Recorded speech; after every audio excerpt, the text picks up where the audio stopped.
Morning guys, balik ulit tayo dito sa karagatan para magpatuloy sa ating mga pangarap.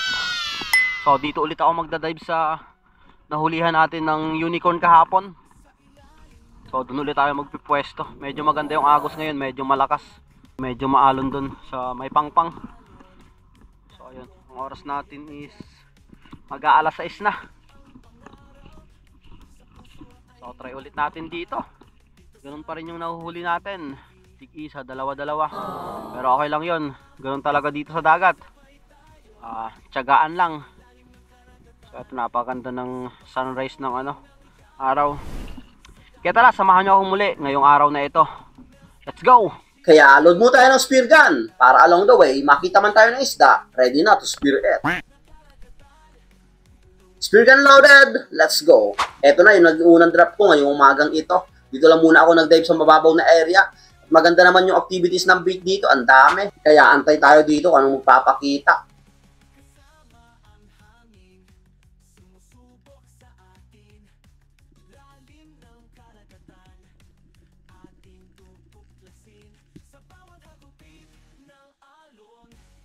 Paglingon ko dito sa kanang bahagi ko guys, akala ko dito may palapit na sa aking malaking isda. Bigla kasing gumalaw itong mga bait.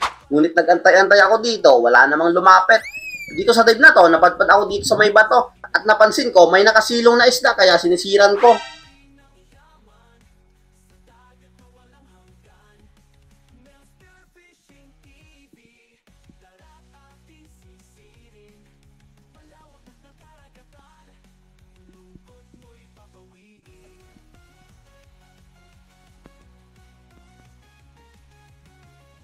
At habang palapit na ako dito guys, yun pala is napakalaking batfish. Kaya kinuha ko na to.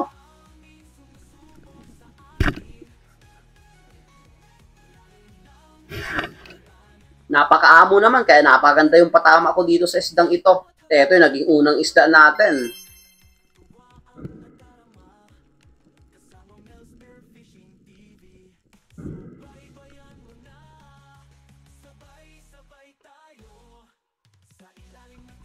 Pagkatapos kong malagay sa stringer etong batfish, balik ulit ako dito sa ilalim. Ganun pa rin yung ginagawa ko dito, palipat-lipat ako ng pwesto.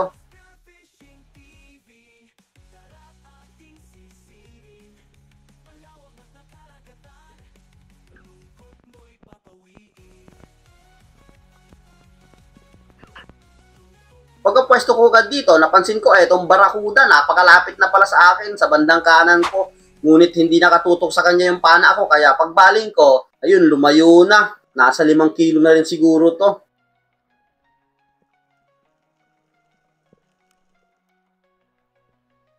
Hindi ko na hinabol, akala ko kasi lalapit. Ngunit paglingon ko dito sa kaliwang bahagi ko, may nakita na akong isang target. Lumayo na kasi yung barakuda, hindi na bumalik.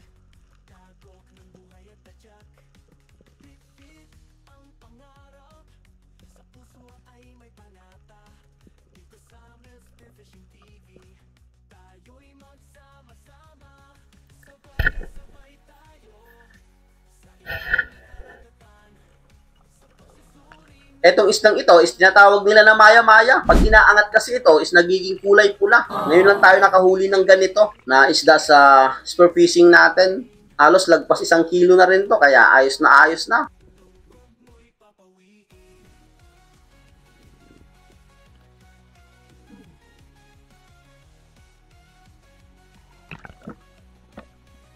Kaya pagkalagay ko sa stringer itong isda, bumalik ako dito sa ilalim. At dito sa pwestong ito, is dito nakikita natin yung mga slick unicorn.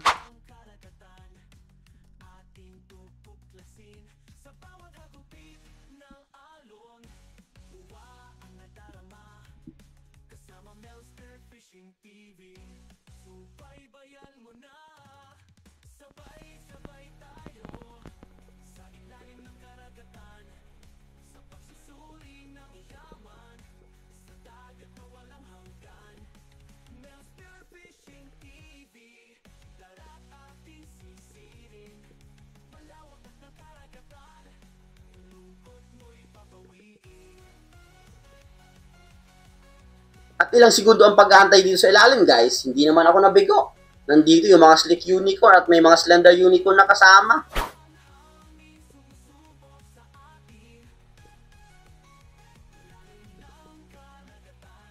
Yung target ko sana dito is yung mga Slender Unicorn. Mas malalaki kasi dito sa Slick. Ngunit ayaw lumapit ng mga Slender, kaya kuha na lang tayo ng Slick Unicorn.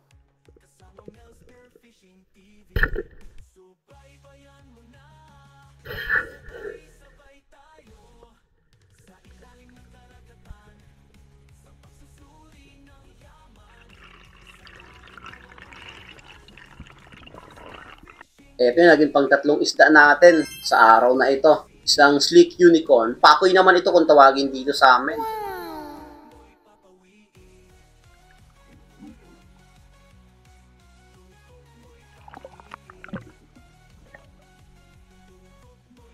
Pagkatapos ko ulit malagay sa stringer itong isda, guys, bumalik ako dito sa ilalim. Ngunit lumipat ako ng pwesto. Pero dito pa rin to sa naulihan natin ng Slick Unicorn. Habang nagpapahinga kasi ako sa ibabaw, nakita ko itong mga Slick Unicorn, paikot-ikot lang.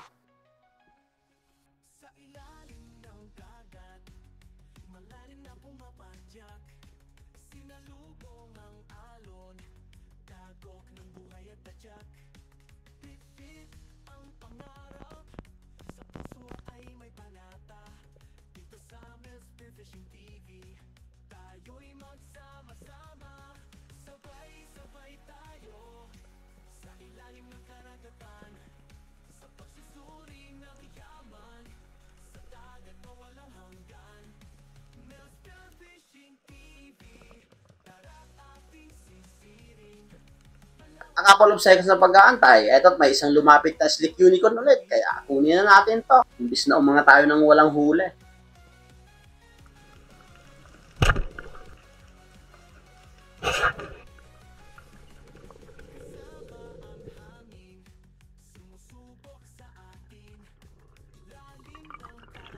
Pang-apat na isda natin. Pangalawang Slick Unicorn ngayong umagang ito. Okay na rin to. Etong ganitong size. Kesa umahon tayo ng walang huli.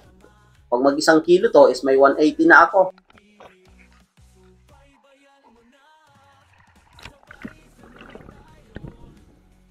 Pagkatapos ko ulit malagay sa stringer itong huli natin, bumalik ako dito sa ilalim. At dito pa rin to sa pwesto ng mga Slick Unicorn. Harvest muna tayo ng Slick Unicorn habang nagpapahuli. Dati kasi dito is malalaki yung Slick Unicorn. Yung malalaki is hindi na pumupunta dito sa mababaw na area. At ilang segundo ang lumipas dito habang nag-aantay ako, eto at ang dami ng Slick Unicorn.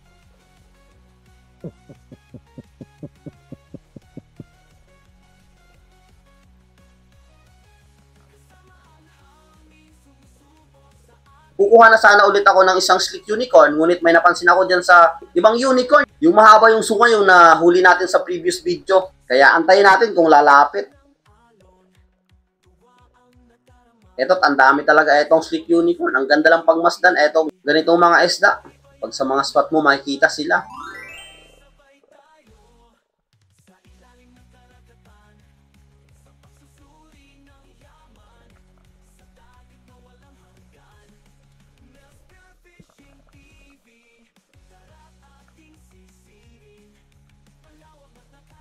A couple of seconds sa pag-aantay dun sa mga Slender Unicorn, hindi naman lumapit. Dapat humuli na lang tayo ng isang Slick Unicorn. Naka-5 piraso na lang tayo, kaya umangat muna ako. Pagkatapos kong magkapahinga dito, balik ulit ako dito sa ilalim. At dito pa rin ako nagpwesto. Nagbabaka sakaling lumapit na yung mga Slender Unicorn.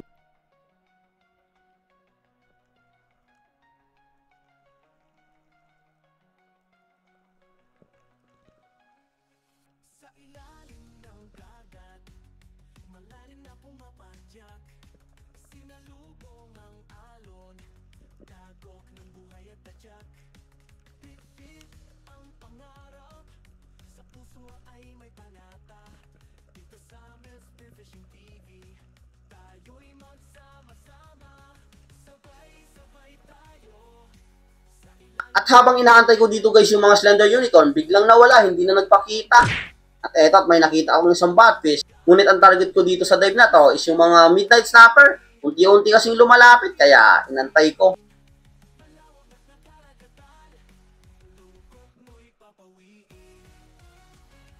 Pero ganun pa rin, ayaw lumapit. Kaya back to the surface muna ako.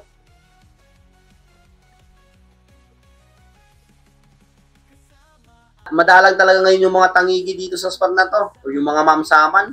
Wala pa rin tayo nakikita ng mga mamsa.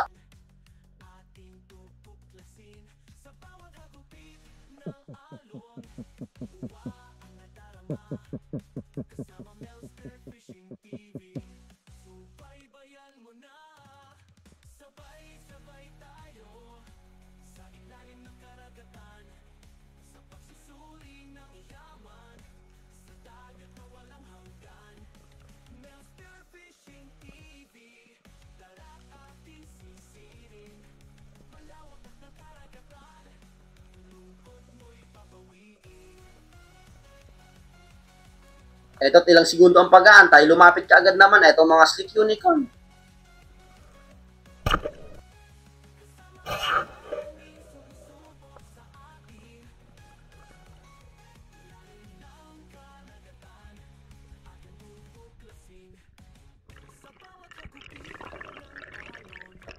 Ito yung naging pangatlong slick unicorn natin. Ngayong umagang ito, pang-limang isda natin. Pagkatapos din na ito guys, nag-dive pa naman ako ng ilang beses. Wala na rin talaga nagpakita. At umilap na itong mga slick unicorn. Kaya ito lang yung huli ko. Nakatatlong slick unicorn tayo. Isang etong red na isda, yung maya-maya at isang batfish. Kaya pagkatapos din na ito, is bumalik na ako sa pangpang. So ayun guys, umahon na ako. 3 hours na dive. Ito lang yung nahuli natin. Wala pa rin nagpapakitang malalaking isda. Tatlong slick unicorn. Isang maya-maya. Ngayon lang tayo nakahuli ng ganito. Itong ganitong isda. Tapos batfish. 5 piraso. Okay na rin to. Ito mga 1 kilo to. Mga 4 na kilo siguro itong lahat. Pagsimula natin ang lakas nung agos. Kaya hindi tayo kaagad nakapwesto dun sa may mga isda. So prepare lang ako dito. Tapos uwi na rin. Good morning Luzon, Visayas at Mindanao. So balik ulit tayo dito guys sa karagatan para magpatuloy sa ating mga pangarap. So dito ulit ako magdadive. Sa nahuli natin ng 3 slick unicorn, isang batfish, saka isang maya-maya. So nagmotor lang tayo dito. Ayun, nandun nakapark dun sa waiting area. So dun ulit tayo magpipwesto. Baka nandun ulit yung mga slick unicorn at magpahuli yung ibang mga unicorn doon, yung kasama kahapon. So ang oras natin is mag 5:49 na. Saktong sakto pagdating natin doon alas 6, dive na tayo. So kaya tara, samahan nyo ako muli ngayong umagang dive na ito. Sana may magpakita ng dragon. Let's go!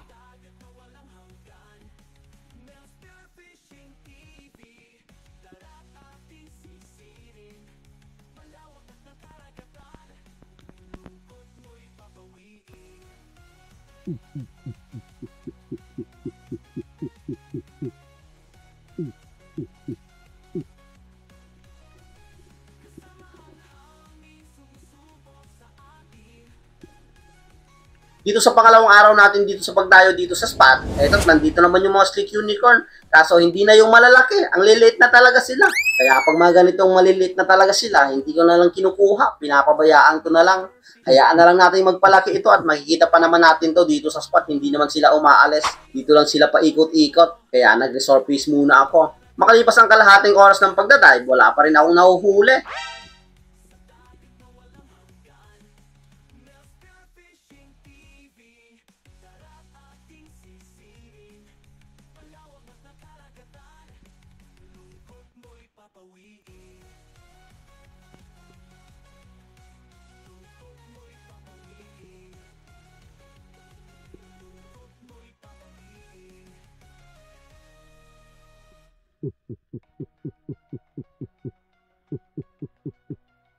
At habang nag-aantay ako dito ng dadaan na isda, came to nowhere, eto ang nakita ko. Isang malaguno ang palapit sa akin.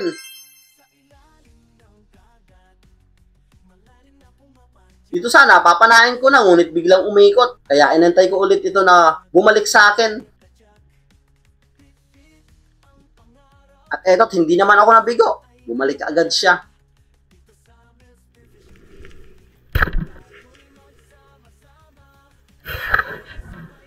Habang pataas ako dito, bigla namang pumataas yung isda. Tinutulungan ako mag-resurface kaagad. Matulungong isda to pag ganito.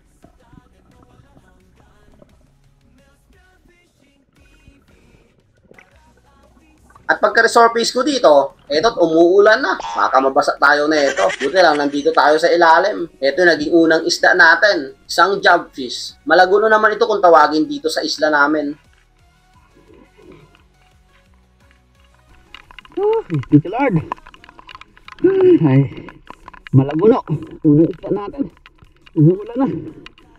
Ay, mga 2 kilo siguro to. Pagkatapos kong malagay sa stringer, bumalik ako dito sa ilalim. Dito lumipat ako ng pwesto.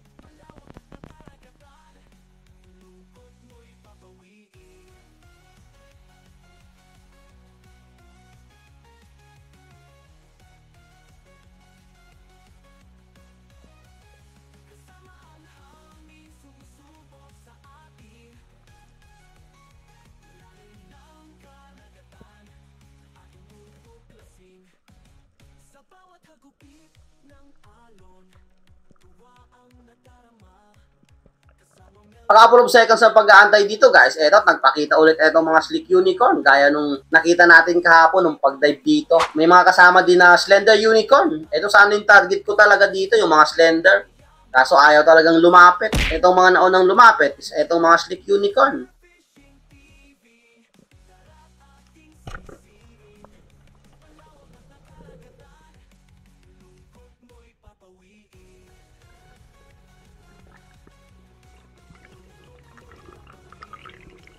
Pangalawang isda natin ngayong umagang ito.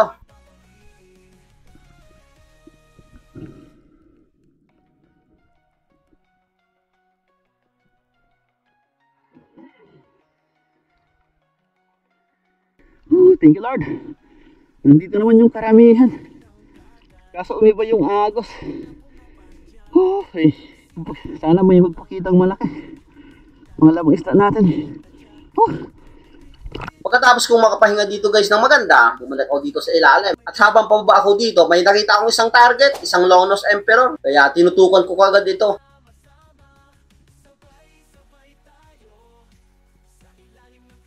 Akala ko dito, maamo, matitira ko na. Ngunit paggalaw ko ng pana ko, ayun, umikot. Biglang lumayo, biglang pumunta sa malalim na area. Buti na lang, habang pataas ako, eto, may nagpakitang isang good size na rainbow runner.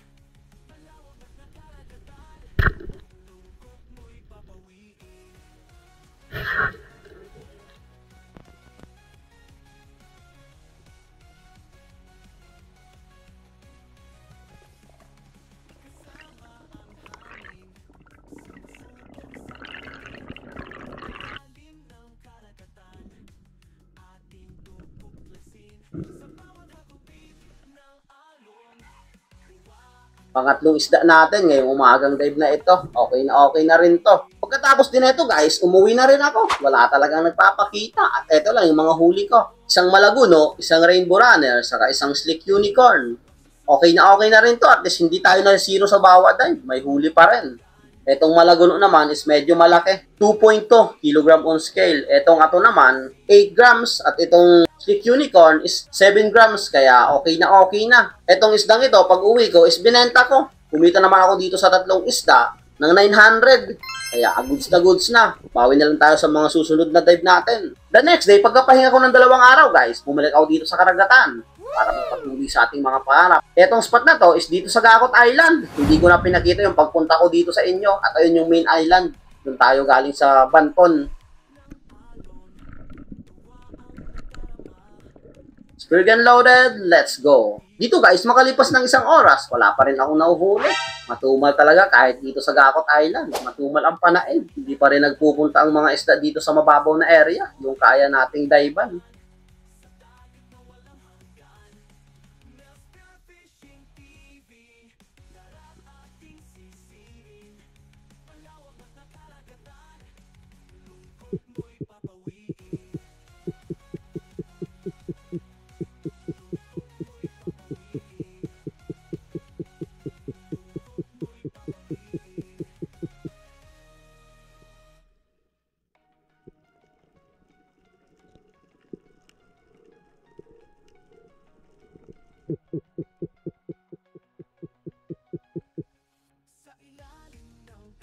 Dito guys, habang nag-aantay ako, pare-surface na rin ako na ito dahil paubos na yung hangin kong inipon sa katawan ko. Paglingon ko ulit sa kanan ko, eto ang nakita ko, napakalaking mamsa, napakalapit na sa akin. Ngunit nung pagtutok ulit ng pana ko sa kanya, bigla na namang lumiko. At pagliko niya, ang bilis yung langoy palayo sa akin. Grabing pagsubok ko sa buhay. Napakalaking mamsa na sana, hindi pa natin nahuli.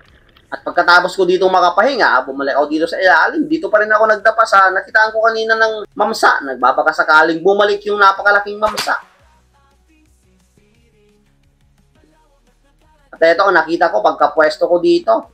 5 pirasong dugto tuna, mga good size na rin. Pero hindi ko muna pinansin to. Gawang nag-aantay ako ng malalaking isda. Nagbabaka sakali kasi tayo na nandito lang yung mamsa, hindi umalis.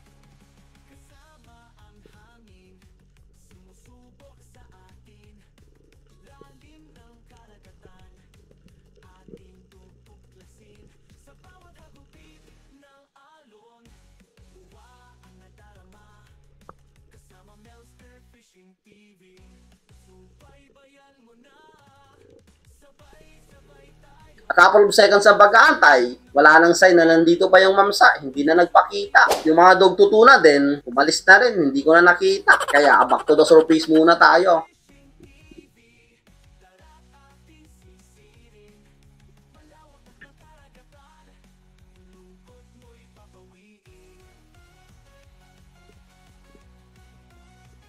At pagkapwesto ko dito sa dive na to, buti lang, nandito kaagad etong mga dugtutuna. Kaya hindi na ako nag-atubilong kumuha ng isa para maihuli na tayo.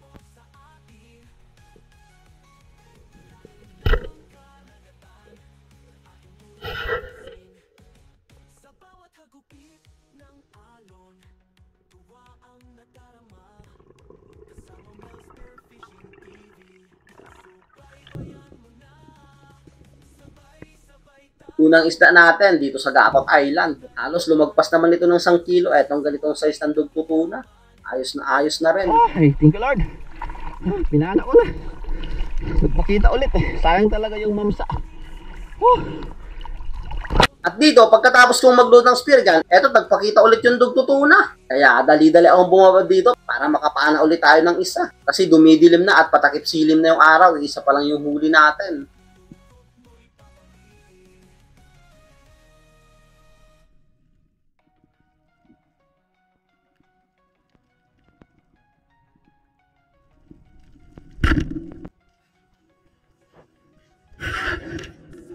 At dito nga, pagkatira ko pa na itong isa, napababa yung tama ko, kaya binigyan ko muna ng line. Kahit maliit etong dugtutuna, baka kasi mapunit at makawala pa.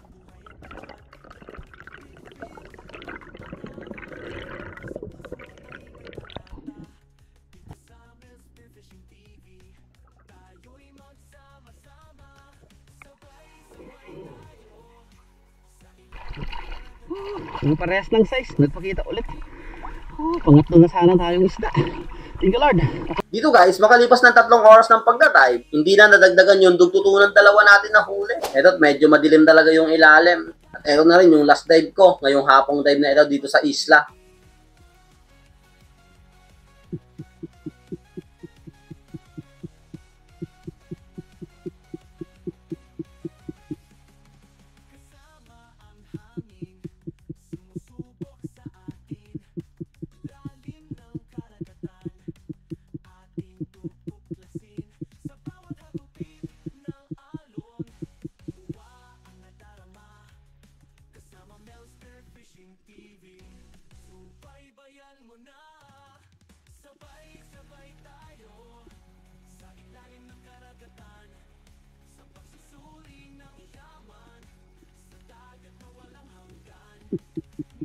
At dito sana, hindi naman ako ng bigo. May nagpakitang mga target, mga sleek unicorn, nandito lang sa mababaw na area. Kaya antay-antay ko to. Akala ko dito, tuluyan ang lalapit etong isa. Naka-distance pa lang, hindi ko matira. Kaya pagkatapos din itong dive na to, bumalik na ako sa pangpang. So guys, nandito na ako. Ay, ito na yung nahuli natin. 2 dog tutuo na. Ay, okay na rin, goods na to. Sobrang tig 1 kilo to. 400 din to pag nabenta. Sayang talaga yung mamsa. Naglingon pa kasi ako. Yun pala is napakalapit na siya, hindi ko agad nakita. Ang problema pa dito, mukhang hindi tayo makakatulog ng maayos. Ayan, ang daming lamok na naman. May kulambo naman tayo. So pahinga na ako, tapos bawi tayo bukas. Ay, baka may magpakita. Okay na rin to, at least hindi pa rin tayo na zero. So lagay ko yan mamaya dun sa collar. Ang daming lamok na naman. Ay, sana humangin para makatulog tayo ng maayos. Bawi na lang tayo bukas. Pagdating ng umaga guys, balik ulit ako dito sa karagatan. Makalipas ang 1 oras ng pagdadive, eto nakakita na ako ng isang target, isang marble grouper. Kaya dali-dali na naman ako bumaba dito.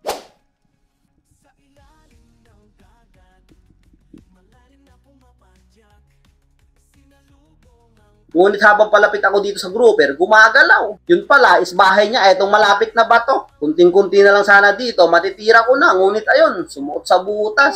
Inantay-antay ko pa ito, nagbabaka sakali akong lumabas. Wala namang nagpakita. Sumuot na siguro sa pinakailalim ng butas. Sinilip ko pa to, ngunit hindi ko talaga makita. Wala kasi akong dalang flashlight ngayon.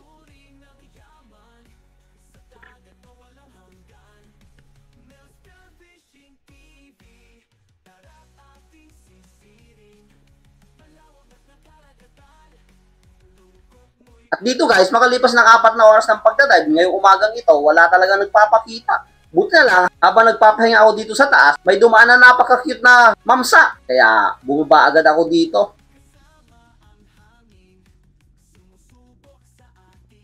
Akala ko nga dito, lalagpas na sa akin, hindi na ako papansinin. Ngunit pagka pantay namin dito sa ilalim, ayun, biglang lumingon sa akin. Ngayon lang siguro ito nakakita ng pogi dito sa ilalim, kaya biglang bumalik.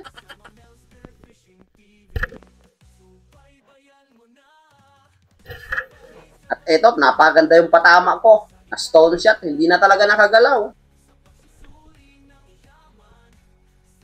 Ito ang unang isda natin. Madalang talaga ang panain ngayon. Kung nagpahuli lang sana yung marble grouper, is magandang huli na sana. Ay, thank you Lord. Ay, kung lahat sana nahuli na, nagpakitang isda, marami na sana tayong huli. Kaso hindi talaga para sa atin. Yung ibang isdang nagpapakita, yung marble grouper, mailap. Yung isang mamsa kanina, lagpas na din yung nakita ko. Buti lang ang amo itong isa.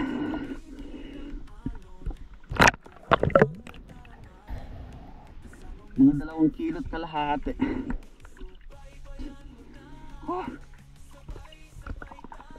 Ayos na rin. 8:39 na. So magtatatlong oras na tayo nagda-dive. Pero dive pa tayo. Doon tayo aahon. Thank you Lord. Okay na rin. Blessing. At pagkatapos kong malagay sa stringer etong mamsa guys, bumalik na ako sa pangpang. Pagod na rin ako ng pag-dive. So yun guys, umahon na ako. Halos 4 na oras din yung dive ko. Isa lang yung nahuli natin. Ito lang.